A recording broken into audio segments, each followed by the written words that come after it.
The value of a trucker then versus now. We all know that it's not classified information that the value of a truck driver is getting worse and worse throughout the years. In today's video, we're gonna talk about the difference in what it meant to be a truck driver back then versus what it means to be a truck driver today. Trucking used to be a prestigious job, and I'll give you a couple of examples of me growing up, the son of a truck driver in junior high, in high school. Everybody knew that the wife of a truck driver has everything. They used to make 3-4 times what the minimum wage was. In the late 90s or early 2000s, we lost everything. Literally, we had to sell our house, almost like going, into bankruptcy.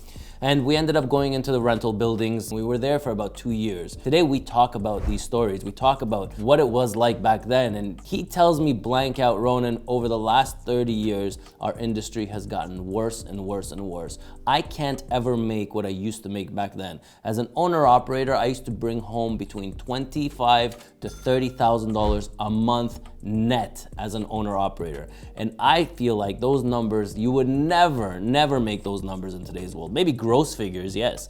But to make that net, he talks about the fuel and he talks about the runs that he used to do. And he used to talk about, how he used to do 2-3 loads in one trailer, whether it was 6 skids or 7 skids, they used to pay a full load for it. So he would be able to put 2, 3, 4 full loads within, one run going into Georgia or one run going into Texas. The value of the US dollar used to be, 1.5 to 1. So when he would do a US load, it was like, jackpot money. And obviously, we ended up buying another house literally within 18 months. And we went back into that home and he was quickly able to get back up on his feet. He was quickly able to, put away all the debts. And it's just not like that anymore, right? So you can't do that anymore. The wife of a truck driver, it's like, oh, your husband is a truck driver? Huh. It's like the value of a truck driver has diminished so much over the years that it's just wrong. And we've really done it to ourselves. And throughout the course of this video, I'm gonna go over, some points on what we've done over the last 20 or 30 years where we thought we're doing something good, but we're actually all suffering from it. So whether you are a truck driver, an owner-operator, a lease operator, a small fleet owner, or you're thinking of getting into the industry,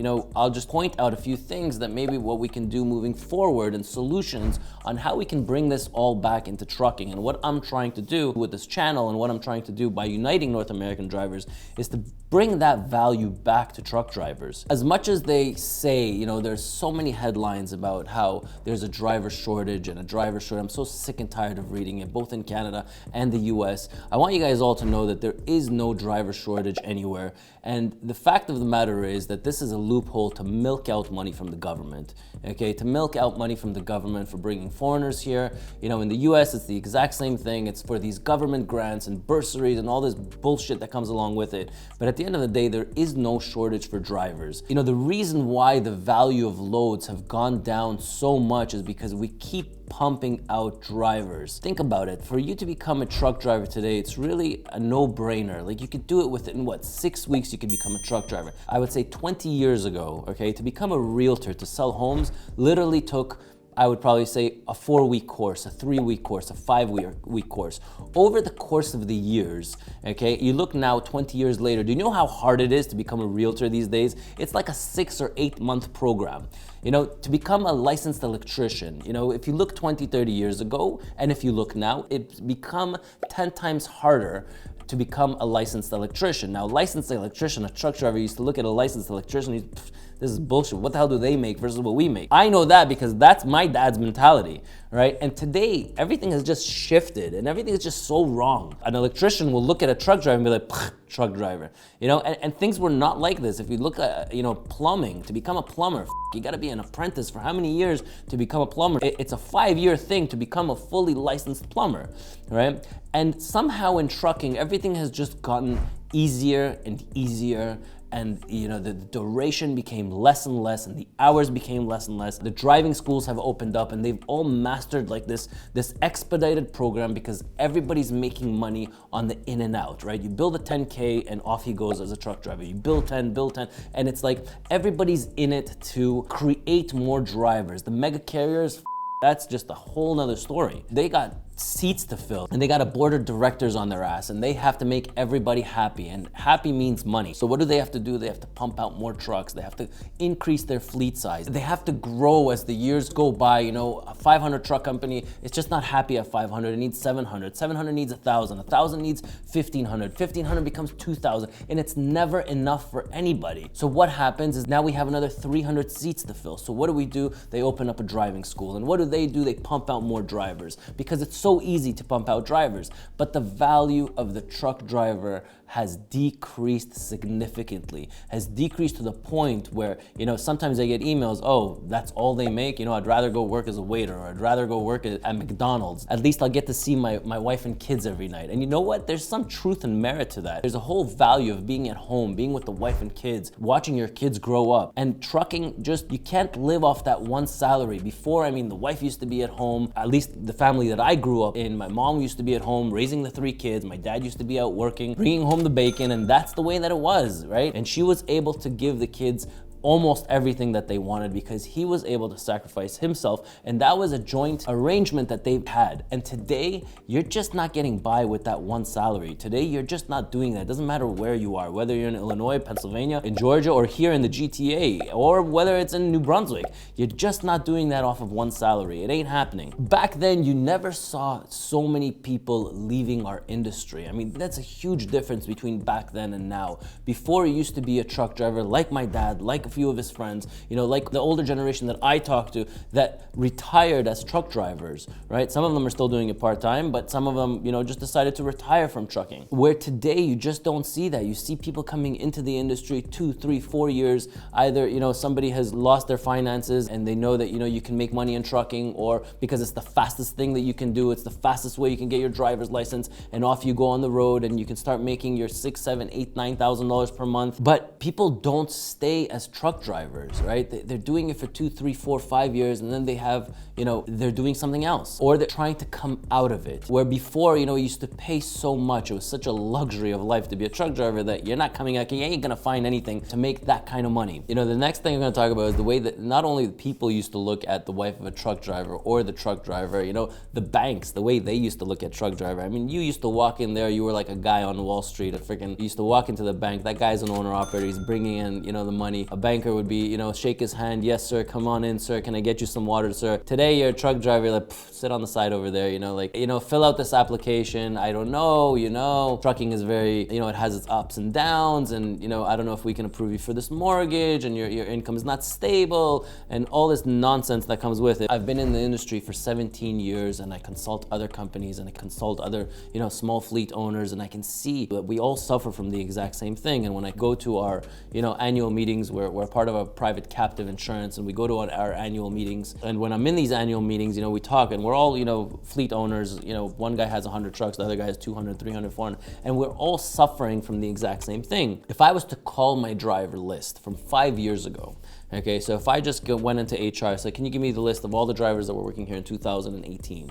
And if I call those drivers today, I guarantee you that 50 or 60% of those drivers are no longer in trucking, right? And that's how the system has shifted from stability, from a good paying job, from an amazing industry into what we are and what we see today. All of you guys out there like me, it's like, Ronen, these are great stories, but bottom line, you know, what's the solution? So, you know, when I talk to other fleet owners and I asked them, I said, listen, what would you prefer to have, a fleet of, you know, 200 power units, or would you prefer to have a fleet of 100 power units, but you would make 2 times more? And everybody's like, for sure, of course I'd rather have, you know, 100 over 200 and make more with my 100 power units than I do with my 200 power units, right? And we're all in the same thing, because, you know, the guy that has 200 trucks or 300 trucks, I go to him, how the hell do you sleep at night? And he goes to me, that's why you still have hair and I don't. Right? So it's funny because, you know, the more power units you have, the more headache, the more problems you are bringing upon yourself. But yes, you have a dream that you want, you know, more power units. But the solution is, you know, what is the solution? The solution is that at some point or another, we got to stop it with these driver's license. We got to stop releasing licenses so much. I mean, I remember as a 16-year-old, if you wanted to get a driver's license, you had a driver's license, which is here in the GTA, it was a G1. So basically, it's a license that you can only drive with somebody with 4 or 5 years experience, right? That had their their full license, and you had that for 6 months or a year. And the same thing goes, to plumbers. They have apprentice, and the apprentice, you have to work X amount of hours with a licensed plumber, and only he can sign off on you. And I feel like we really need to reintroduce, that system, because if we look at the crashes that are happening on the roads here in Canada especially, and in the US, that a lot of the crashes are happening to unexperienced drivers. Within the first 6 months or the first 4 months, they're a lot more likely to get into an accident because they just don't have the experience. So if we were to do a license and an extended license and a full license, so for example, everybody out there that has their class 1 would automatically get, the full enhanced version. So anybody new coming into the industry would have to be working with somebody with a full license for X amount of time, and only then they would be able to graduate to get their full license. So it's not just about the theoretical in the class and they have to get their written, but also practical. Now, the practical that we currently do, we have absolutely a minimum 2 years of experience, but some of the drivers that fake their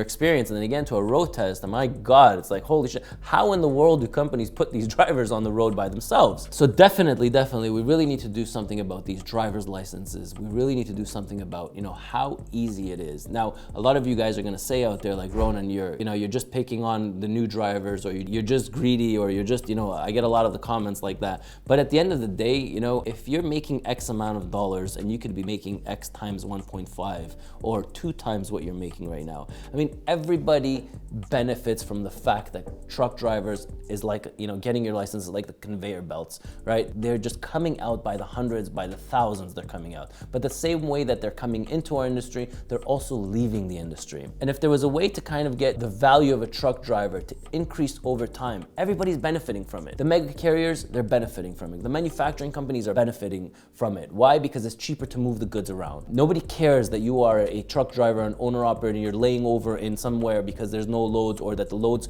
coming out of Georgia are cheap, or the loads coming out of Florida, you're coming out at a loss because there's not that much freight coming out of there. Nobody cares about these problems that we have. They care about getting their goods out there for the cheapest price possible.